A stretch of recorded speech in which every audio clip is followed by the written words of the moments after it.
The sports spirit lights up as the National Games torch relay kicks off Sunday with a 10-kilometer leg passing through Hong Kong.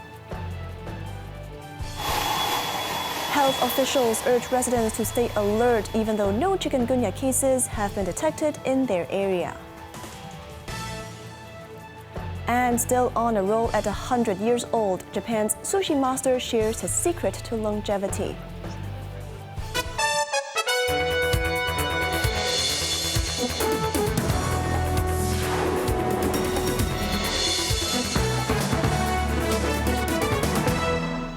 Good evening, you're watching Cable News. I'm Cheryl Yun. Hong Kong will join Guangzhou, Macau and Shenzhen in a synchronized torch relay for the 15th National Games on Sunday, featuring a diverse lineup of 50 local bearers and a scenic 10-kilometer route across the city's iconic landmarks. The event begins at 9 a.m. with a launch ceremony at Shenzhen's Lianhuashan Park, followed half an hour later by synchronized relays across all 4 cities. Hong Kong's 10 kilometers route will start at the government headquarters in Central, traverse Victoria Harbour via ferry and open-top bus, before culminating at the new Kai-Tak Sports Park, the game's main local venue. The 50 local torchbearers represent a vibrant cross-section of the community. Half are sports figures, and the other half includes volunteers, youth, disabled individuals, and ethnic minorities, according to the organizers. Together, they will pass landmarks such as the Golden Bohemia Square and the Tsim Sha Tsui waterfront. Following the relay, the flames from all 4 cities will merge in Guangzhou, ready to ignite the game's opening ceremony on November 9th. The Immigration Department has launched facial recognition channels at major border points, enabling seamless clearance for National Games athletes in just 7 seconds. The special arrangement is part of the authorities' broader effort to support the city's role in hosting the multi-venue events across the Greater Bay Area. Quinton Yang reports. The new dedicated lanes, now operational at Hong Kong International Airport, West Kowloon High-Speed Rail Station, the Hong Kong-Zhuhai-Macau Bridge, and Shenzhen Bay Port, will serve an estimated 5,000 participants during the sporting event from November 9th to 21st. Athletes and accredited personnel will only need to register their credential and facial data upon first use. After that, they can pass through immigration without presenting physical documents. Director of Immigration Benson Kwok highlighted the technological upgrade, cuts clearance to about 7 seconds, and is also available to the city's own athletes. Meanwhile, for cross-border events such as men's road cycling and the marathon, the department will implement pre-arrival clearance and closed-loop management. This involves pre-screening participants to form a verified whitelist, allowing for seamless movement in designated areas. To ensure security, athletes will wear GPS wristbands, and their movements will be closely tracked by the positioning system, as well as racetrack cameras and drone surveillance. Beyond border management, Kwok noted the department is deeply involved in the games. While 10 staff members will compete as athletes in 8 sports, 181 immigration officers will serve as volunteers. Quinton Yang, Cable News. The city has not found any chikungunya infections after screening over 450 residents in a high-risk area linked to the first local case of the disease, which came into light yesterday. However, a health official warned infections remain possible in other areas and said joint pain is the key symptom to watch for. Jamie Liu reports. Workers sprayed insecticides at grass areas in Fung Tak Estate of Diamond Hill, where the first local case of the mosquito-borne disease was reported. The Centre for Health Protection estimated that around 8,000 households in the area are at a higher risk of infection of the disease. Speaking on a radio program, CHP controller Edwin Cho said although the first case was found in a single area, other districts still face potential risk. He said the government will convene a cross-departmental meeting to discuss massive mosquito control efforts across the territory. While the government set up a booth to answer questions from affected residents, Cho took to the airwaves to highlight joint pain as the key sign of chikungunya fever. Referring to a recent case, he explained that the pain started with swelling and pain in a heel joint and later extended to other joints in the hands and feet. Choi advised anyone experiencing discomfort, such as fever or respiratory symptoms, to seek medical attention promptly for diagnosis. After confirming the case involving an 82-year-old woman in Sutphong House, authorities warned that exposure risk affects a 200-meter radius of the building, including 3 nearby schools. Still, students went to class as usual today and were reminded by parents to take preventive measures against mosquito bites. One of the schools also required temperature checks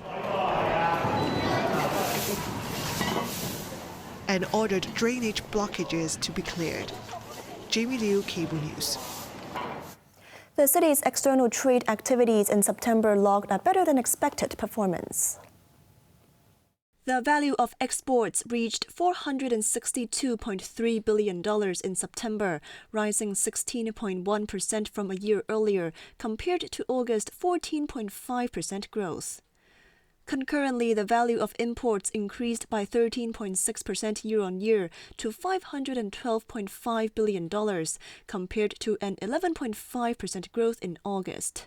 As a result, a visible trade deficit of $50.2 billion was recorded in September. A government spokesman said the sustained expansion in the global economy should keep supporting Hong Kong's merchandise trade performance. However, the official cautioned that trade policies of the United States will continue to cause uncertainties on the near-term outlook of international trade flows, and the government will monitor the situation closely and stay vigilant. A 35-year-old woman has been arrested on suspicion of manslaughter after her boyfriend's death. Quinton Yang reports. The incident occurred last Tuesday when officers were called to a unit in One-Way House, Queens Hill Estate, after a man was found lying unconscious inside. Upon arrival, police discovered the 35-year-old man with sutured stab wounds on his body. He was rushed to North District Hospital unconscious and was pronounced dead shortly after. Initial investigations revealed that the deceased had sought medical treatment the previous week, claiming the stab wounds were self-inflicted. This led police to initially classify the case as a death on arrival. However, following further in-depth investigation, authorities now believe the wounds were inflicted by the deceased girlfriend. The case was reclassified as manslaughter and the female suspect was arrested last Friday.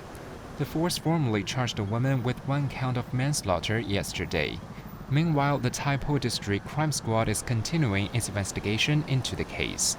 Quinton Yang, Cable News.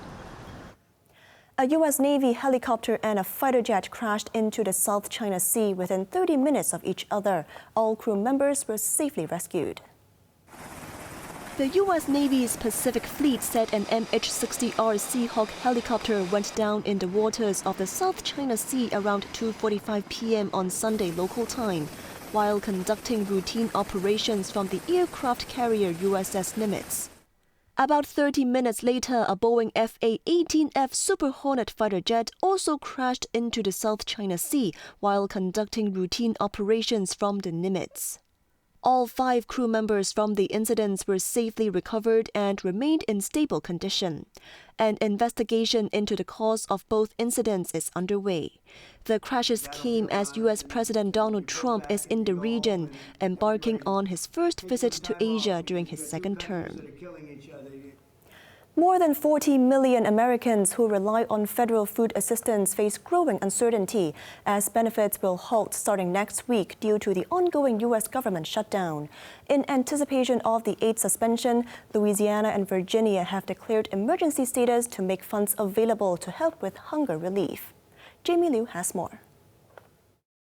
In a notice on its website, the U.S. Department of Agriculture said food aid will stop on November 1st, blaming Senate Democrats for blocking funds needed to keep the program running. The food stamp scheme helps about 1 in 8 Americans to buy groceries, and in some states like New Mexico, dependence is as high as 21% of residents. Many affected residents are turning to food banks run by charities and non-governmental organizations, straining the already limited resources of these groups. Amid the government shutdown, which is now the second longest on record, Republicans and Democrats continued to blame each other for the impasse. Democratic lawmakers have written to Agriculture Secretary Brooke Rollins requesting to use contingency funds to cover the bulk of next month's benefits. However, the Agriculture Agency said these funds are not legally available to cover regular benefits and should be used to help with things like disaster response. Some states have pledged to keep the benefits flowing despite a federal halt, while some states are telling aid recipients to ready for a cutoff. Jamie Liu, Cable News. Japanese sushi legend Jiro Uno celebrated his 100th birthday today, dismissing speculation about a retirement plan and vowing to continue his life's work for at least another 5 years.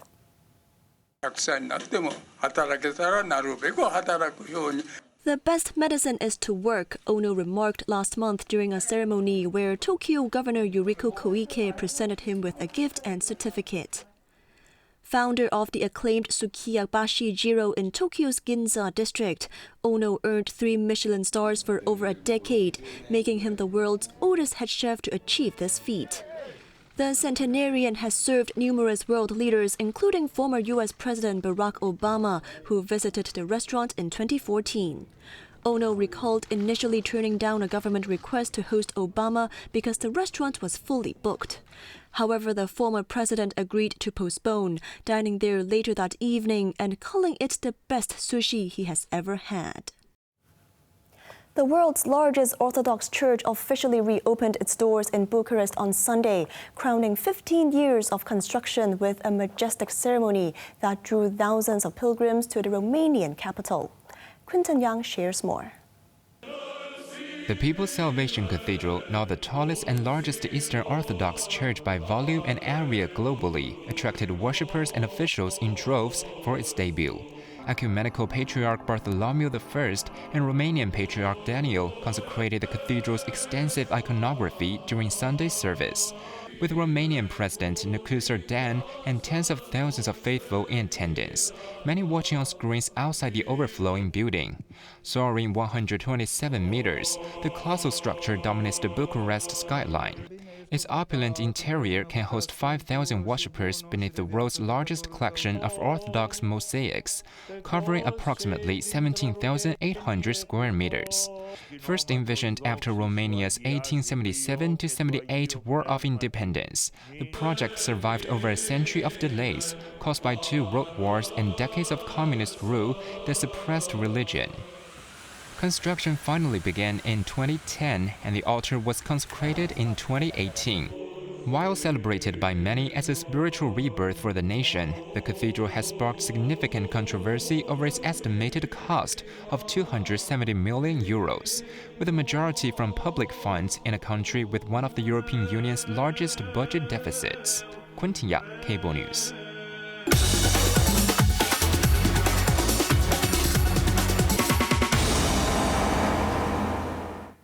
Shares in Hong Kong rose for a third day as investors welcomed signs of easing tensions between China and the United States after the world's 2 biggest economies hit an initial framework deal over the weekend in Malaysia.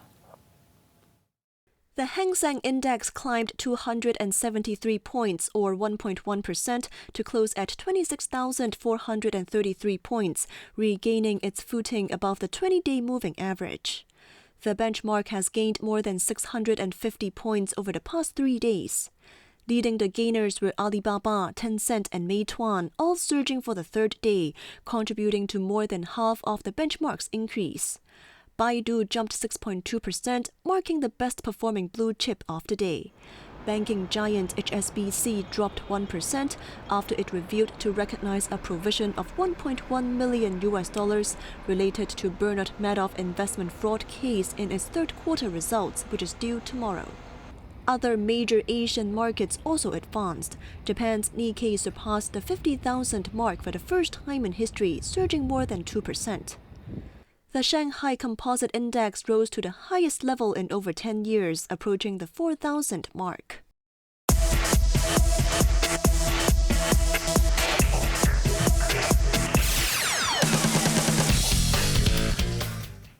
In tennis, Jannik Sinner clinched his 4th title of the season after beating Alexander Zverev in the Vienna Open final. The top-seeded Italian got off to a rocky start, losing the opening set 3-6 to the determined German. But Sinner hit straight back in the second, dominating to win the set 6-3 and level the match. The 24-year-old, who also won the tournament in 2023, called the third set a bit of a roller coaster ride as he held on mentally, firing a blistering backhand down the line to win the crucial point. Sinner sealed the hard-fought victory 7-5 in the decider, wrapping up the match in 2 hours and 29 minutes. The win adds to his earlier triumphs at the Australian Open, Wimbledon and Beijing this season. On to the weather now. Mainly cloudy, 1 or 2 rain patches in the morning and at night. Bright periods during the day with a maximum temperature of around 25 degrees. That's our news tonight. I'm Cheryl Yun. Thanks for watching and good night.